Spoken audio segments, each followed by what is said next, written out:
T-minus 15 seconds. T-minus 10, 9, 8, 7. Entering into the 1980s, a few organizations in history had so sterling a reputation as NASA. Liftoff of the That all changed in a matter of seconds on January 28, 1986. Roger, roll, Challenger.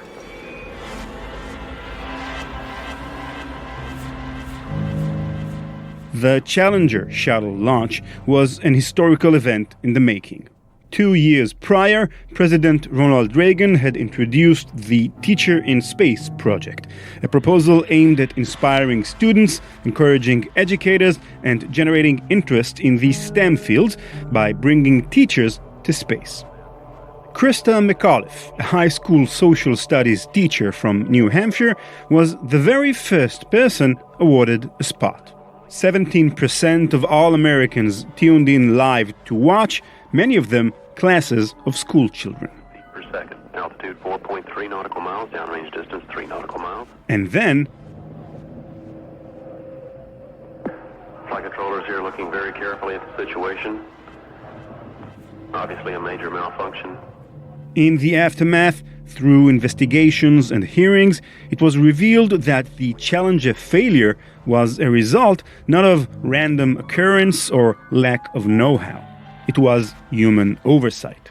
Managers and executives overseeing the operation had failed to take proper precautions regarding a component of the rocket boosters called O-rings, which engineers had advised were liable to fail under the below freezing temperature of that January day.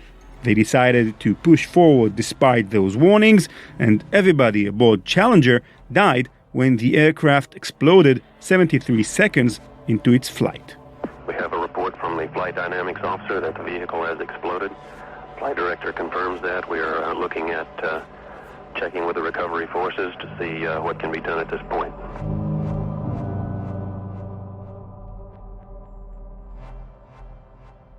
The next spacecraft to take flight after Challenger was called Galileo. No matter what, Galileo was going to be scrutinized. It's like the performer that had to go up on stage after his opening act bombs. Pun not intended. Everything was going to be 10 times harder, and it was. Firstly, Galileo needed plutonium because it was headed for Jupiter. Typical rocket fuel suffices for trips to the moon or nearby planets, but Jupiter is 588 million kilometers from Earth. Through its own heat-generating decay, plutonium is not only effective but highly compact, taking up less space and weight on the craft. For all the sense it made to NASA engineers, however, some American citizens still had the Challenger incident fresh in their minds. The fiery explosion, the falling debris, imagine that, plus radioactive nuclear material raining from the sky. NASA insisted that the flight would be safe, that the likelihood of a radiation leak as a result of another Challenger-like disaster was 1 in 2,700. To those who remember the highest-ranking officials at NASA signing off on Challenger and its safety standard, the claim rang hollow. Protests formed near the launch site, and anti-nuclear activist groups sued NASA in an attempt to stop Galileo from going up. A hearing in a U.S. district court was scheduled to occur just a few days before the launch. And these roadblocks weren't just a nuisance. If the anti-nuclear groups successfully delayed launch, they could effectively shut down the mission, because Galileo had a deadline. The project had begun all the way back in 1977 and was set to launch in 1982. Between development setbacks, rising costs, and budget cuts, it got delayed to 1984, then 1986. When Challenger happened, it got pushed back again. The deadline to launch was not only a bureaucratic decision, though.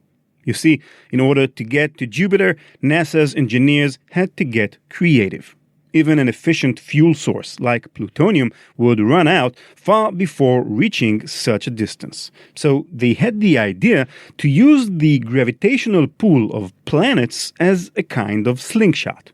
Galileo would fly by Venus once and Earth twice, building up a head of steam to then shoot off to Jupiter.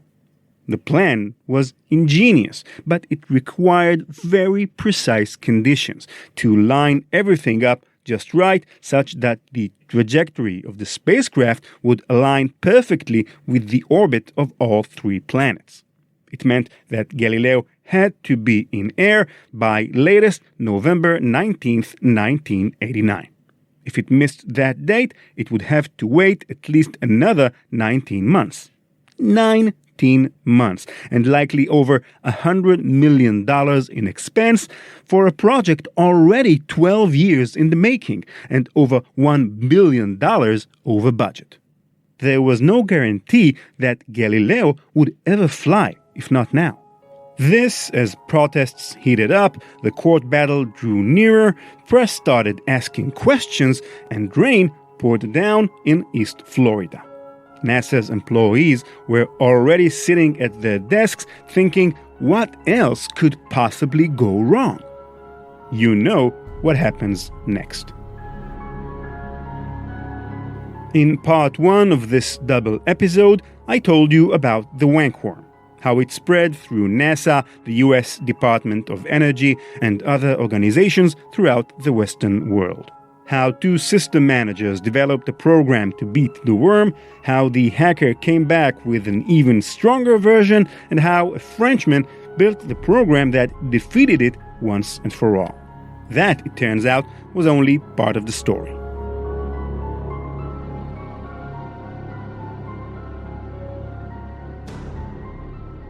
When WANK worm infected a computer, it would set the system announcement message to read, quote, WANK, worms against nuclear killers. And then underneath, you have been officially wanked. You talk of times of peace for all, and then prepare for war.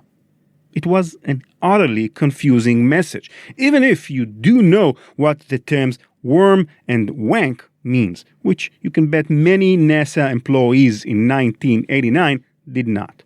Nonsensical it may have seemed, the message was packed with references, clues to the possible identity and motives of the individual or individuals who wrote it. Let's start with the obvious. Perhaps you know what the slang term wank means. If you don't, Google it. The use of that term would seem to indicate two things. First, that the worm's author might come from a country where that term is common, specifically of or related to the United Kingdom. Second, that they're rather immature. If one were to guess, young and male. Of course, young and male, when we're talking about hackers, doesn't narrow things down much. It's hard to imagine anything short of a large official organization, maybe a government or a crime ring, hacking into NASA. But plenty of evidence suggested this might have just been some misbehaving kid. The inane little messages it sent to network computers, how it first reached the Department of Energy on Friday the 13th, and that no component of the WANK worm actually stole or purposefully manipulated data on its host computer systems or benefited the hacker in any material way. Other clues were rather subject to interpretation, like the structure of the code itself, which was utterly chaotic. In Underground by Colette Dreyfus and Julian Assange, NASA system manager John McMahon compared trying to understand the WANK worm to trying to sift through spaghetti. Everything tangled together without logic or order. Could this mean that there were multiple authors who weren't well coordinated? Or one who simply did not have an eye for organization? And there were multiple versions of the first WANK worm, but no obvious reason why. DOE network manager Kevin Oberman concluded that it must be a function of the program's learning and changing as it went along and infected more systems. McMahon had a different theory, that the hacker released the worm, then made changes to it, and released updated versions as they went along. While the two men debated, Digital Equipment Corporation, the company that made all the infected computers, was dealing with their own unique version of WANK worm. Their worm had instructions to infect as many computers running over EasyNet, the company's internal network, as possible, except those located inside DEX Area 48. What was Area 48? We'll come back to that. WANK worm cost a lot of people a lot of time, effort, stress, and money. McMahon, Oberman, and Deck, themselves more embarrassed than anyone, were out for scalps. John had even printed WANK worm out on white paper, 7 pages total. They poured through every inch of the program, but no amount of analysis was going to get the job done, because there was only one person on the case with the knowledge to blow it wide open. And it was not John nor Kevin, but a journalist. The first WANK worm ran as a process called netw_. Recall in our last episode that the worm would check to see if itself, netw_, was already running on a computer before infecting that computer. Oberman's anti-WANK took advantage of this feature by running a process also named netw_ on an uninfected computer so as to confuse the worm into deleting itself. The second WANK worm, as a result, was given a different name, OilZ.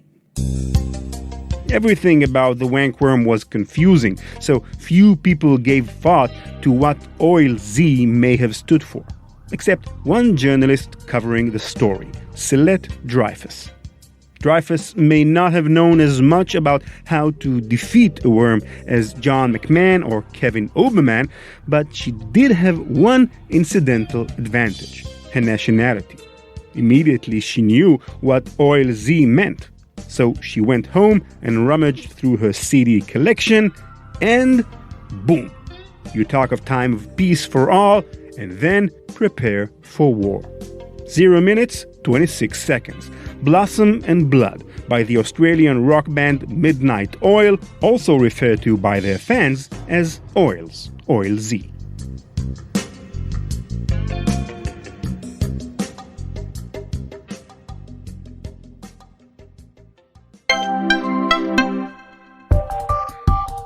Malicious Life is sponsored by Cybereason, a cybersecurity company. If you're into cybersecurity, and since you're listening to our show, there's a good chance you are, I don't think I need to tell you about the problem of logs. We've all had that experience. Something's off in the network. Perhaps something malicious is going on, so you grab the logs and start browsing around for signs of foul play. But even a 1 megabyte log file is roughly 500 pages of text, or a good-sized book. It's the classic needle in the haystack problem. What you need is a system that can not only detect threats in the network, but also screen false positives and show you the important stuff. In other words, what you need is a system that gives you a story. Jeffrey Wright, a cybersecurity manager at RTI Surgical, knows exactly what I'm talking about. I'm Jeff Wright. I'm at RTI Surgical. We are a medical device company. We actually manufacture medical devices. I am the primary person responsible for security at RTI. I've been in the game since the 90s, since dial-up modems. It's great to be technical, and it's great to be log-driven, but when you start trying to talk to someone that doesn't understand security at all they really want is a story. It's all about visual aids. But we didn't have anything that really was piping on the whole concept of ransomware. And I felt that Cybereason did that for me. It added a layer of security that we just didn't have. It added that visibility to the endpoints when they're not in the office, which was a big deal for me. I was very impressed with not only the product, but the biggest thing for me was, as someone who likes the red team, I was like, who better to protect the environment? Someone actually has a history on attacking. Now we have that visibility into the endpoints. So not only do we know that, I have a problem, but now Cybereason allows us to see the how, the why, and the when. Cybereason's deep hunting engine gives you deep visibility into endpoints. It automatically extracts statistical and behavioral analytics at a rate of 8 million queries per second on the data collected. Cybereason's technology can surface malicious operations without you writing a single rule. No more alert fatigue, no more huge log files. Learn more at cybereason.com. Networking technology didn't hit Australia's market until the mid-90s, but already by the late 80s, Australians were famous in the worldwide hacking underground.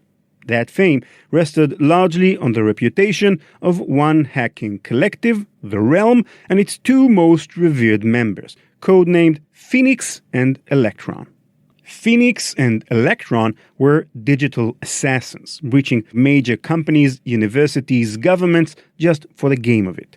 They were so good, in fact, that John Markoff, a reporter for the New York Times, published a story in March of 1990 about a new computer worm sweeping through U.S. institutions. Shortly thereafter, Markoff received a call from a man calling himself Dave. Dave was angry because he wanted credit.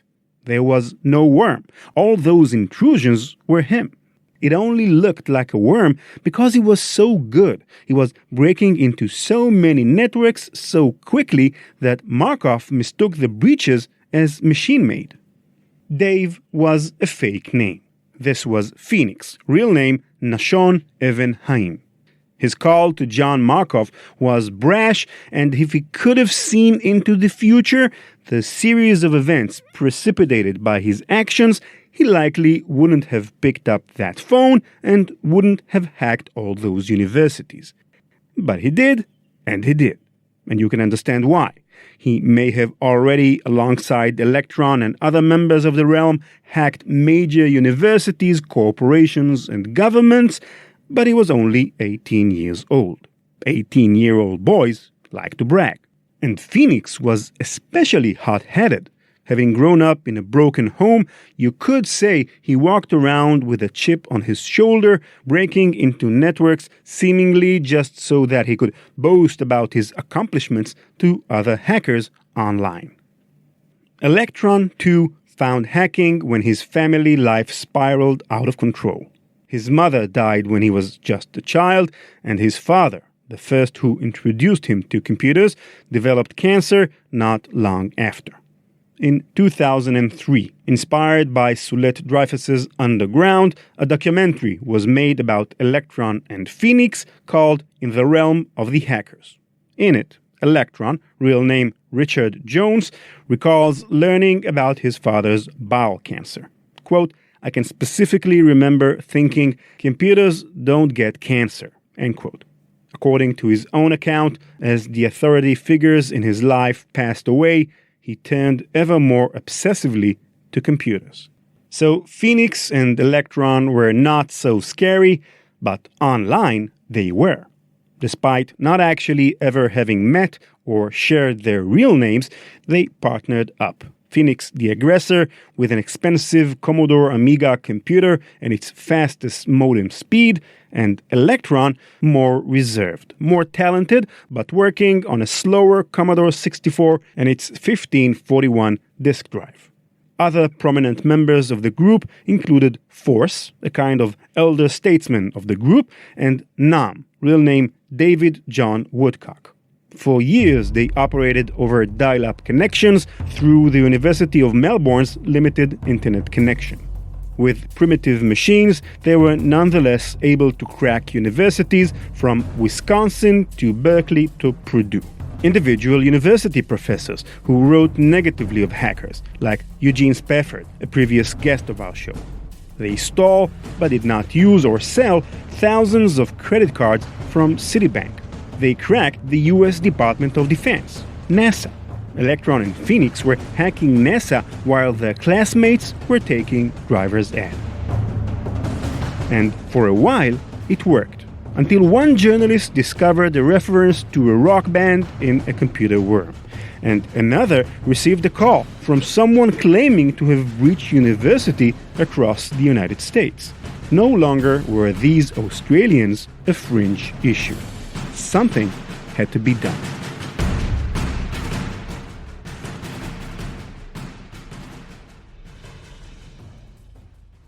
Phoenix and Electron now had a price on their heads. They were placed on a wanted list. The collective effort by Australian Federal Police to capture and indict Phoenix and Electron was given the decidedly non-intimidating name, Operation Dabble. Operation Dabble commenced in 1988. It would have begun even sooner, but Australian authorities initially faced a roadblock. There was not yet any law in Australia which addressed crimes committed via computers. In order to begin investigating, the Australian government first had to actually write legislation to define the terms of cybercrime. They passed a bill in June 1988, and by the end of the year, using informants and undercover agents, police had identified their targets. It's possible, even at this point, that Phoenix and Electron weren't seen as much of an imminent threat. A year after identifying Nashon Evan Haim and Richard Jones, little significant investigative action had commenced toward actually pursuing the two boys. Who knows, they might have even got off free had they slowed down what they were doing. But Phoenix and Electron weren't just occasional hackers. They were obsessive, constantly improving, becoming more dangerous and proliferate across the world. In October of '98, a worm spread through NASA headquarters on the same day of a scheduled launch, and it seemed to have ties to Australia. Hack after hack continued in the following months. Phoenix and Electron were building the walls to their own prison. They forced their government's hand. In January of 1990, Australian police obtained warrant to tap all of Phoenix's communications. For the following 2 months, they listened in to every call going in and out of his home. Their job was made easy by how often he flaunted his achievements. They heard him gloat about, quote, fucking with NASA. Yeah, they gonna really want me bad, he said. This is fun. He bragged about the universities, too. Quote, the guys down at the local universities here are screaming with rage because they couldn't get rid of us. The Americans are getting pretty damn pissed off with me because I'm doing so much and they can't do much about it. I'm getting to the point where I can get into almost any system on the internet. I've virtually raped the internet beyond belief. End quote. Incriminating as those words were, the missing piece of evidence was the computer code itself. Police needed a means for capturing the data from Phoenix and Electron's systems, or else all those phone conversations could be contested in court. No technology existed yet, however, for capturing data at such speeds as they needed to. So investigators needed to literally invent a system for intercepting the data, and they had a ticking timer to do so.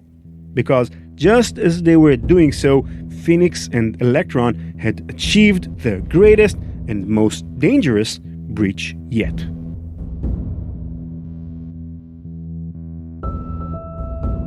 Zardos was a mailing list between 1989 and 1991, which kept record of every known vulnerability in computer systems of the time, detailing where to find them and how they could be exploited. You can imagine how precious Zardos was then to hackers and security experts alike. It was a hacker's cheat code to the internet.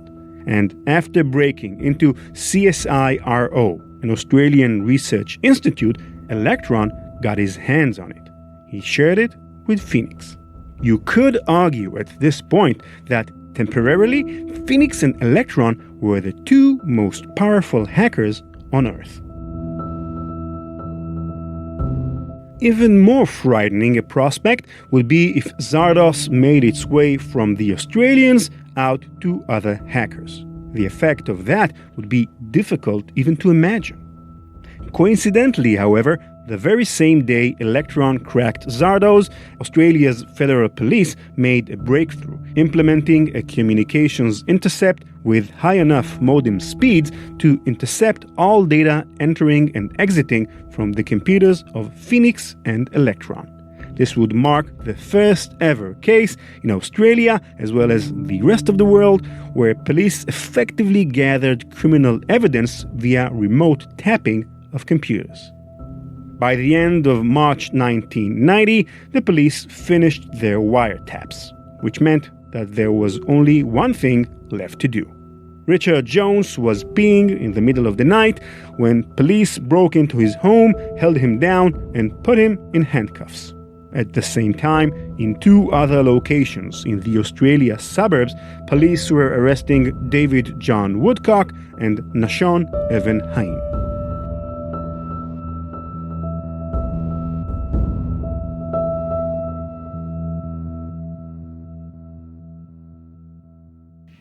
In 1993, Jones was given 6 months of jail time and 300 hours of community service.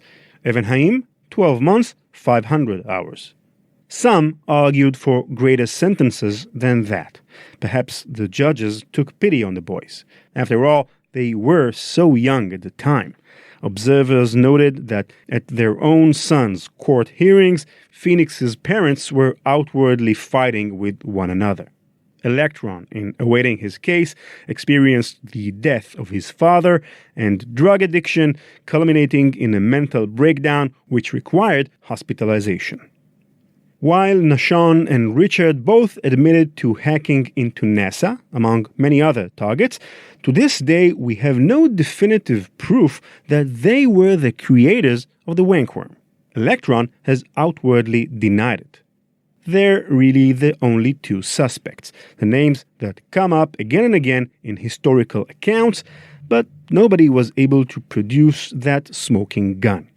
It probably wouldn't have mattered in the end, considering how many other breaches they've been found guilty for. Even if they did do it, that still doesn't explain all those questions we left open earlier. Worms against nuclear killers? Zone 48? WANK worm is remembered today, actually, not because of Phoenix, Electron, or for what it actually did to NASA. Its legacy is, in a way, more interesting than any of that. DECNet's Zone 48 represents the nation of New Zealand. A member of John McMahon's team, mulling over the matter, recalled that New Zealand is a famously nuclear-free country. Just as the plutonium-fueled Galileo spacecraft was going to make its way up into space, an Australian hacker, or two, sent a computer worm onto NASA's SPAN network with a message. Programmed into the worm was a command that it could go anywhere except New Zealand, because they'd already got that message. And now that we've finished this two-part episode on the WANK worm, I'd like to take a second to tell you where the word worm actually comes from. Because many people, in looking back at this story, have noticed parallels to the book that coined the term. The Shockwave Rider was a tepidly received but cult classic science fiction novel published in 1975, written by John Brunner. It tells the story of Nick Haflinger, a programmer living in a dystopian, technocratic 21st century United States who manages to escape the government's program for training gifted individuals towards furthering state interests. This America is dominated by networks, with a ruling class that uses it towards its own ends as a tool of control. That is, until Nick creates a worm which, when activated, reveals all the government's secrets to the people. As the novel comes to an end, Nick's final saving act is to stop a government-ordered nuclear strike. A computer worm designed to shine a light on the government's activity and prevent its nuclear activity. WANK worm wasn't just an effective malware. It was the first malware program to carry with it a statement of intent. Software like DCSS, created a decade later, and cyber destroyers like Shamoon, another decade after that, can all be traced back, in some small but meaningful way to the WANK worm, which demonstrated that computer programs can do more than execute actions. They can communicate ideas.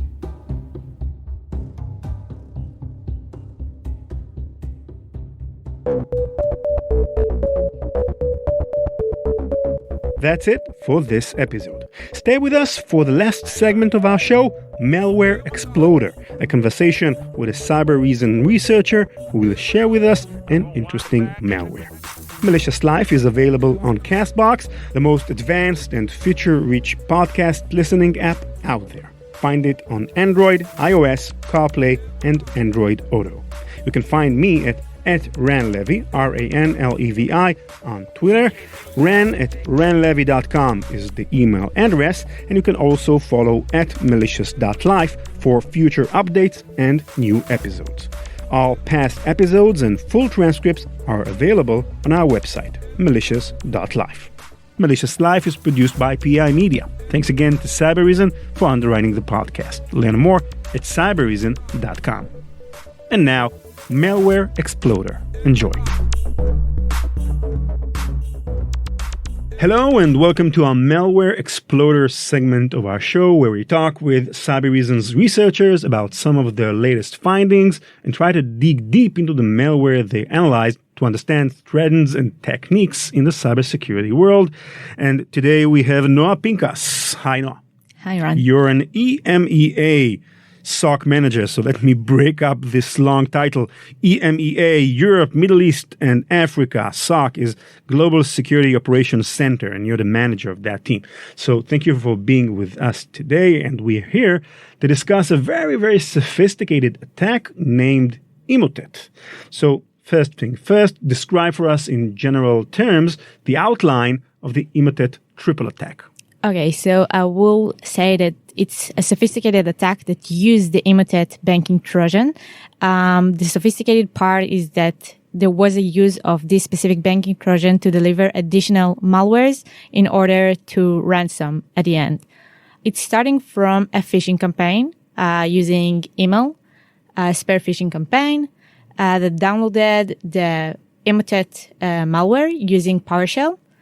Follow that. The Imitate communicate with the command and control server in order to download the TrickBot, which is also banking Trojan malware, but is a more sophisticated malware with additional modules that able also to steal sensitive information, to track specific important machine over organization, also communicate with the command and control, deliver the Empire PowerShell, and all in the end in order to find the targeted and strategic assets in organization to deliver the ransom, which is named Ryuk.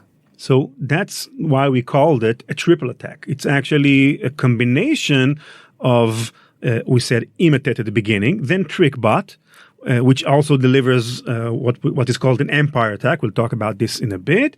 And then the Ryuk ransomware. So right. That's a very sophisticated chain of events. Mm-hmm. So the first question that came into my mind is, why use such a sophisticated chain of different malware? I mean, we see most of the other malwares using maybe a dropper and the main body of the attack. Here we've got a chain of several, one malware calls the next one, and then the next one, and then the next one. Why do that? So first, they already have some malwares, so they not necessarily need to create their tools. They can already use a malware. Off-the-shelf malware. Yeah, exactly. Or off-the-shelf, or already use the victim. So I know that I have a list that I can maybe steal or take control of command and control server of another malware and infect with my malware now. So I already have... That's an internal fight between malware authors. Yes, exactly. And what are the disadvantages? If let's try to get inside the malware author's head. If I'm using so many different types of malwares, what am I paying? What's the price I have to pay? I have to know how the other malware work. So I need to coordinate between my malwares and the other malware that I'm using.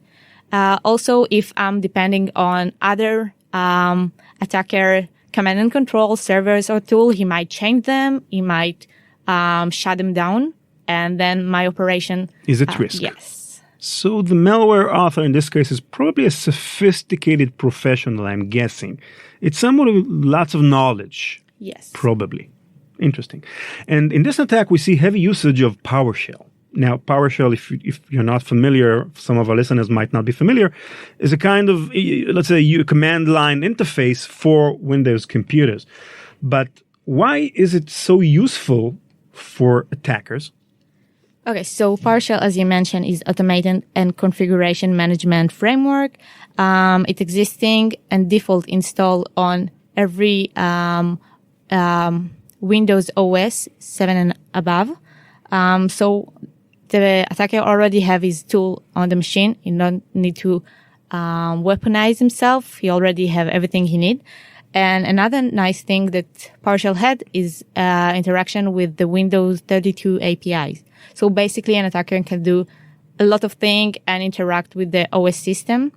And that's something that it wasn't feasible in the old command prompt that we had in older versions, and we still do have them in even newer versions of Windows.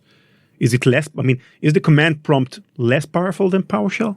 Yeah, it's less powerful, and we are seeing a use of the command prompt to use PowerShell most of the time. And also another nice thing that attackers love in the PowerShell is the ability to execute code and arbitrary code in memory. So basically, this way you also evading detection by all kind of antiviruses and other tools that usually detect based on logs and based on processes that happen. But this is in the memory. And this is a capability granted by PowerShell. That's something that PowerShell can give the attacker.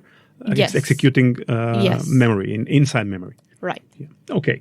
So another interesting thing, another interesting feature is that TrickBot, which is the second link in the chain of the triple attack, installs a framework called Empire, which is used in this case for reconnaissance and installing a backdoor in the attacked computer. I have to say that I was not familiar with Empire prior to our talk. So what's Empire? So Empire is a PowerShell and also Python now post-exploitation framework. It's based on both. And it's enabled the attacker to use all kind of arbitrary code or tools, for example, keylogger, Mimikatz, all kind of evasion in the network and in memory that allows the attacker to execute his malicious things. It's tools with all this capability already that is based on PowerShell and enable to execute this thing without executing the PowerShell agent. So this way, it also uses the PowerShell, which we already spoke, that is really important and have great capabilities. And also, it's not use PowerShell, so if you try to monitor the PowerShell process, you won't see that. So Empire is a framework that was developed for security professionals or for malware authors? Who's the, let's say, intended audience of Empire? So it's more for the security and defensive side. Like Metasploit. Yeah, exactly. You might be familiar with Metasploit, our listeners.